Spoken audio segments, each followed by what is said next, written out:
Hi, welcome to fscookeryvlogs. ഇന്നത്തെ നമ്മുടെ recipe നല്ലൊരു അടിപൊളി നെയ്ച്ചോറിൻ്റെ റെസിപ്പിയാണ്. ഇതിന് മുമ്പേ തന്നെ ഞാൻ സാധാരണഗതിയിൽ ഉണ്ടാക്കുന്ന നെയ്ച്ചോറിൻ്റെ വീഡിയോ ഇട്ടിട്ടുണ്ട്. ഇത് തികച്ചും വ്യത്യാസമായിട്ടുള്ള രീതിയിൽ ചെയ്തെടുത്തിട്ടുള്ളതാണ്. അപ്പോൾ അതെങ്ങനെയാണെന്ന് നോക്കിയിട്ട് വരാം. ഇതിനായിട്ട് ഞാനൊരു സവാള വളരെ തിന്നായിട്ട് സ്ലൈസ് ചെയ്തെടുത്തിട്ടുണ്ട്. അതിലേക്ക് 1/4 ടീസ്പൂൺ പഞ്ചസാരയും കുറച്ച് ഉപ്പും ചേർത്ത് നന്നായിട്ട് ഞരടിയിട്ട് ഇതുപോലെ വെച്ചിട്ടുണ്ട്. അപ്പോൾ ഇതൊന്ന് ഫ്രൈ ചെയ്തെടുക്കാനായിട്ട് അടുപ്പത്തൊട്ടൊരു പാത്രം വയ്ക്കുക. അതിലേക്ക് ഒരു 3 ടേബിൾ സ്പൂൺ നെയ്യ് ഒഴിച്ചു കൊടുക്കുക. ഇതിലേക്കൊരു 3 ഏലക്കായ ചേർത്ത് കൊടുക്കുക. അതിൻ്റെ ഒപ്പം തന്നെ 2 ചെറിയ കഷ്ണം പട്ട, അതിൻ്റെ കൂടെ തന്നെ ഒരു 4 ഗ്രാമ്പൂ, ബേ ലീവ്സ് ഒരെണ്ണം ഉണ്ടെങ്കിൽ അതും കൂടി ചേർത്ത് കൊടുക്കുക. അതിൻ്റെ കൂടെ തന്നെ ഒരു കരയാമ്പൂവും കൂടി ഇട്ടിട്ട് നന്നായിട്ട് ഇതൊന്ന് റോസ്റ്റ് ചെയ്തെടുക്കുക.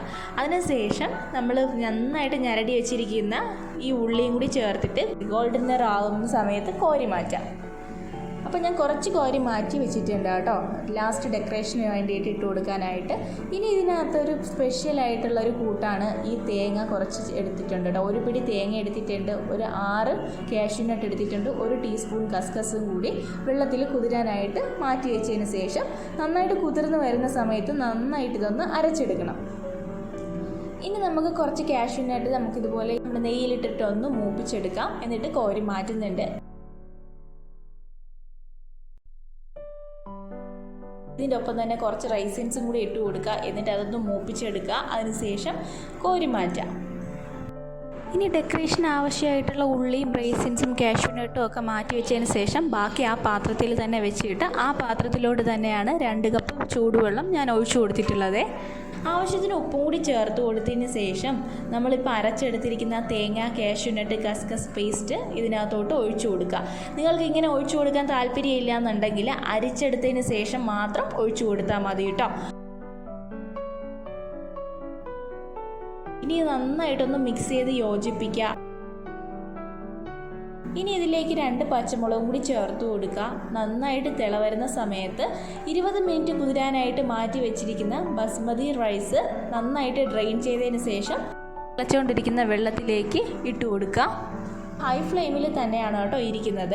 ഇത് നന്നായിട്ട് ഇളക്കി യോജിപ്പിച്ചതിന് ശേഷം നന്നായിട്ട് തിളച്ച് വരുന്ന സമയത്ത് മൂടി വെച്ചതിന് ശേഷം ലോ ഫ്ലെയിമിലോട്ട് ഇട്ടിട്ട് കുക്ക് ചെയ്തെടുക്കാവേ. അപ്പോൾ ഒരു 5-6 മിനിറ്റ് ആകുമ്പോൾ തന്നെ നമ്മുടെ റൈസ് പാകത്തിന് റെഡി ആയിട്ടുണ്ടാവും. ഇങ്ങനെ അടച്ചു വെക്കുന്ന സമയത്ത് മൂടിയിൽ ഏതെങ്കിലും ഹോൾ ഉണ്ടെന്നുണ്ടെങ്കിൽ ഇതുപോലൊരു ഗ്രാമ്പു വെച്ചിട്ട് ഒന്ന് അടച്ചു കൊടുക്കുക. ഇനി ഒരു 5-6 മിനിറ്റ് ആകുമ്പോൾ തന്നെ നമ്മുടെ ചോറ് പാകത്തിന് കുക്കായി കിട്ടും. മൂടി വെച്ചതിന് ശേഷം ലോ ഫ്ലെയിമിലിട്ടിട്ട് വേണം റൈസ് കുക്ക് ചെയ്തെടുക്കാനായിട്ട് കേട്ടോ. ഇപ്പോൾ ദാ പകുതിയോളം ആയിട്ടുണ്ട്. ഞാൻ ജസ്റ്റ് മൂടി ഒന്ന് തുറന്നിട്ട് നന്നായിട്ടൊന്ന് ഇളക്കി കൊടുക്കുന്നുണ്ട്. എന്നിട്ട് വീണ്ടും പഴയതുപോലെ തന്നെ മൂടി വെച്ച് ലോ ഫ്ലെയിമിലിട്ടിട്ടാണ് കുക്ക് ചെയ്തെടുക്കുന്നത്.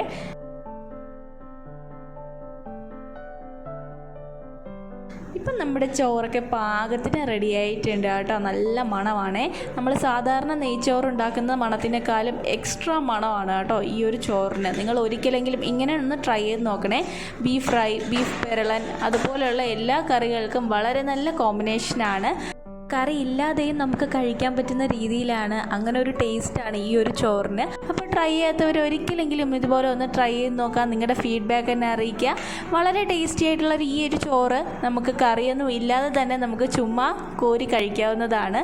അത്രയും നല്ല ടേസ്റ്റിയാണ്. അത്ര എരിവൊന്നും ഇല്ലാത്തതുകൊണ്ട് തന്നെ കുഞ്ഞുങ്ങൾക്കൊക്കെ ഇഷ്ടപ്പെടുന്ന ഒരു ടേസ്റ്റാണ്. വളരെയധികം ഹെൽത്തി ആയിട്ടുള്ള രീതിയിലാണ് ഇപ്പോൾ ഇത് ചെയ്തെടുത്തിട്ടുള്ളത്. ലഞ്ച് ബോക്സിനൊക്കെ പറ്റിയൊരു റെസിപ്പിയാണ്. ട്രൈ ഔട്ട് ചെയ്യാത്തവർ ഒരിക്കലെങ്കിലും ട്രൈ ഔട്ട് ചെയ്യുക.